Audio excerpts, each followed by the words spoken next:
ibiganiro byacu hari abantu benshi mubona bababaye ndetse tunatekereza gushinga umuryango ndetse abanabishaka bose bakajya muri comment bakandika turifuza gushinga umuryango ufasha abana witwa Beric Foundation ufasha abatishoboye ufasha ababyeyi ufasha abasaza bashaje mu bushobozi buke dufite ntekereza ko twajya twicara tugasangira n'icyo twe dufite ubwacu twajya twicara tugasangira n'abahari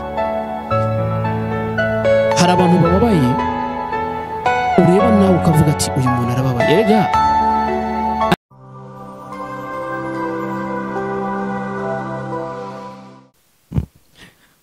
mbanje kubasuhuza rero bakunzi ba Beric TV reka mbasuhuze mbifuriza amahoro ndetse n'umugisha reka mbifurize ibyiza byose Imana itugenera njyewe mubana mu biganiro nitwa Stone w'abanyarwanda inshuti ya buri muntu wese ninjye dusanzwe tubana mu biganiro byo kuri Beric TV mbere na mbere reka mbaze fata umwanya wo kubashimira mu mwanya wa Beric utabashije kuboneka cyangwa se udahari tutari kumwe hano ndetse nishimira uburyo mwakiriyemo ibiganiro byacu n'iby'agaciro mbanje kubashimira cyane nshimira n'abantu bamwe bitanze mu buryo bwo gufasha abatishoboye ndetse no mu buryo bwo guhumuriza abatishoboye n'ababashije kudukora subscribe turabashimiye cyane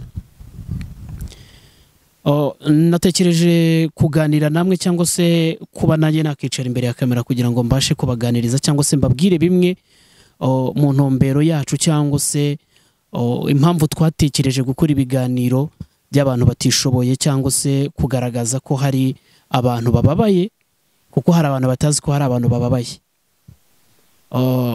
umunsi umwe Beric yaratekereje arambwira nti Stone bite ndabwira ni sawa arambwira nti se ufite YouTube ndifuza ko dushobora gukora ibiganiro byagirira buri muntu wese akamaro nanjye sinigize nzu yaza nk'umuntu n'ubundi watekerezaga ko nanjye icyo kintu nagikora gusa hagati aho ngaho ntaravuga ndashaka kubanza gushimira Beric muri rusange hamwe n'umuryango we ndabashimira cyane kandi by'umwihariko aho mukura cyangwa se umutima mufite Imana igikomeza kubongerera Beric ni umusore twahuye ndetse tunavugana keshi ariko uba ufite intumbero yo kuba hari ikintu yashobora gufasha ikiremwa muntu mu gihe abonye ubushobozi twafashe umwanya dutekereza kuri iki kintu turavuga ni kabone nubwo nta bushobozi dufite ariko umunsi umwe buzaboneka dufasha aba bantu kandi kabone nubwo twe ntabwo twaba dufite ntabwo twaba dufite nka Beric TV ntekereza yuko mwebwe aho muri mubona ibyo dukora kandi muranabikunda hari icyo mushobora gukorera abo bantu naricaye ndaryama ntekereza ku cyitekerezo Beric yambwiye ndavuga ati muhamagara mu mwanya atari yagiye mu kazi ndavuga ati Beric igitekerezo wamaye ni sawa cyo kuba twakora ibiganiro byo gufasha abantu tukajya tubasura mu miryango ni sawa narakemeye turakora dushaka umukameramani turakora ariko mwabantu mwe ibi biganiro dukora ntatwe ntago wabitoroheye bisaba imbaraga nyinshi zo kujya gusura abantu tunisabira muri rusange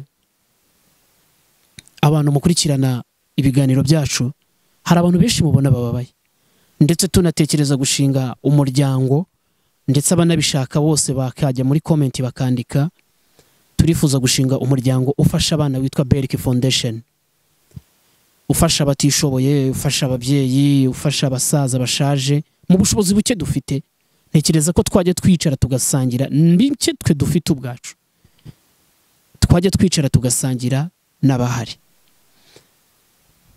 hari abantu bababaye ureba nawe ukavuga ati uyu muntu arababaye erega ari nacyo gitekerezo Beric yazanye tunamushimira cyane kuko hari benshi amaze kugirira akamaro hano mu gihugu n'ahandi hatandukanye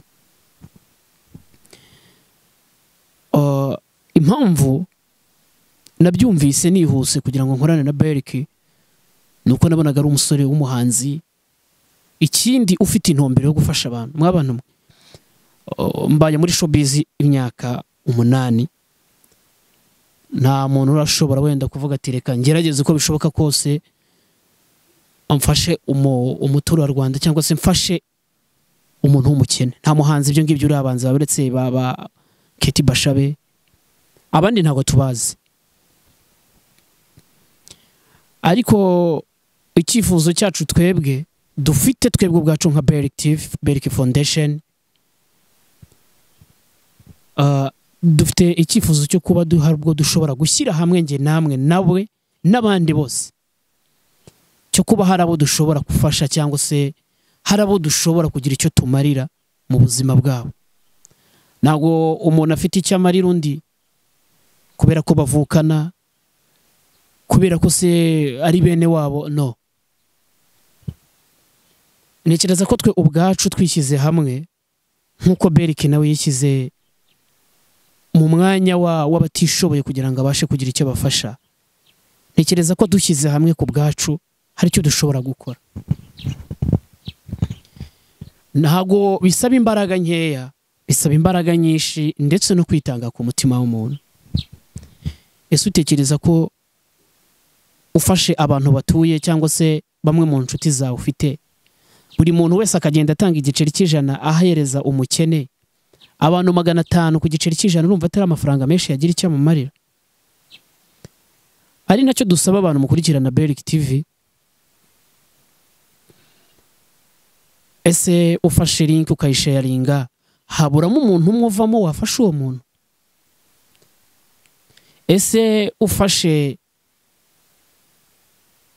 iyo link ukayihereza abandi bantu cyangwa mu magurupe, haburamo umuntu umwe wafasha uwo muntu? Ntabwo ubufasha ari amafaranga gusa nyaboneka, ibitekerezo ndetse no gufatanya natwe muri uwo murimo kugira ngo natwe tutazacika intege gusa. Duhora dusenga Imana, tunayisaba ko byose bishoboka. Kenshi umuntu akora inkuru ukumva umuntu afite agahinda. Nanjye hari iyo nkura nkumva ndagafite, uretse namwe muyireba. Gusa Beric, Imana izaguha imigisha natwe ubwacu. Igitekerezo wazanye hari urubyiruko rwinshi ruzakiyoboka. Ari nayo mpamvu ndi kubwira abantu mudukurikirana kuri Beric TV, uwifuza kuza mu muryango wacu. Uyu ni umuryango, ntago ari ukuvuga ngo abantu bakora ibi. Ni umuryango Beric Foundation. Wifuza kuwuzamo ushobora kubisaba, tukagushyira muri uyu muryango wo gufasha, tukajya tunaganira twungurana ibitekerezo. Muraza kunyihanganira. Rero twategereje ko dutekereza ko twebwe ku bwacu twishyize hamwe turi 2 na kameramani. Beric yakoresheje imbaraga nyinshi, ashora amafaranga, abasha kuba yabona ibikoresho, agura ibikoresho. Nta nyungu muri ibyo ngibyo yarategereje gukuramo, ahubwo yarategereje ko Imana yonyine ku giti ishobora kumuhereza umugisha. Nyaboneka isi tuyituraho tukarya ibintu byinshi tukishima nyaboneka, ariko ntidutekereze ko igihe dufite ku isi ari gito tugomba kuhakorera ibyiza, ahubwo ntituhakorera ibibi. Ari nacyo nshimira Beric. Nkundira Beric cyane ko ajya yanga gushira izina ry'imbere, ahubwo akavuga ati icyaduha ubushobozi tugafasha aba bantu. Ushobora kuba ufite ubushobozi uvuga ati se ndafasha uyu muntu, ndamufasha gute? Ntabwo wabuze uko umufasha nyaboneka. Ngwino mu muryango wacu cyangwa se niba uziranye na Beric, umwandikira umbwira icyo nshaka gufasha uyu muntu, ubutumwa bwawe tuzabugezayo nkuko ushaka gufasha uyu muntu. Ese utekereje ufashije umuntu umwe n'undi agafasha undi ejo, n'undi agafasha undi ejo, mu bushobozi buke bwawe ufite, utekereza ko hari umuntu waba hababaye? Ese utekereza ufashije umwana akajya ku ishuri, utekereza ko hari umuntu waba ubabaye? Icyo niyo ntumbero ya Beric Foundation, the Beric TV, Beric Music. Ari byo ndi kubwira urubyiruko wenda muri rusange. Turi gutangira ibingibi turwana n'intambara yo kumva ko abantu dushobora kubona ari benshi, kuba twakishyira hamwe tugafatanya twembi. Ndetse n'umukuru wacu Beric ariko ejo cyangwa ejo bundi hari icyo bizabyara kandi kizabyarira abatura Rwanda cyangwa se abantu batuye isi muri rusange, sibyo? Kera najyaga nibaza se ubuzima abantu babayemo buratandukanye, naje gusanga butandukanye kure cyane. Hariho abantu tugendana nabo bafite amafaranga, bafite n'ubushobozi, batatekereje igitekerezo nk'icya Beric. Nukuri reka nshimire umubyeyi wakubyaye bro, nshimire famille muri rusange, kandi mufite umutima wo gufasha. Imana izakomeze batiza imbaraga ndetse n'ubushobozi bwo gukomeza gufasha abantu nkabo. Ntabwo ndi kumwe nawe ariko igitekerezo cyo gufasha turi kumwe, ndetse n'imyumvire turi kumwe, nubwo abantu batagira imyumvire ihuye. Rero nibyo nababwiraga, twatekereje ko twashinga YouTube channel mu gihe tutabasha kuzenguruka isi yose. Beric yarifashe afata channel yashyiragaho indirimbo ze, we ku giti cye yaritanze, atekereza kwishyiraho ibiganiro byo gufasha batishoboye, anaspendinga amafaranga, kandi ni umusore n'umwana muto nawe ukeneye ejo hazaza, ariko yarabyirengagije. Ahubwo yita kuri iki kuko abizi neza ko ataburaye, atanabwiriwe, atambaye nabi, ariko hari undi muntu wambaye nabi waburaye wanabwiriwe. Ndabinginze basi nitutubaha iki kintu, reka twubahe Imana basi, kuko uko Imana yandemye niko yakuremye, uretse ko itaduhaye ubushobozi bumwe. Yaguhaye ubukire mu bukene, ubuzima mu isi ni ikintu gitandukanye.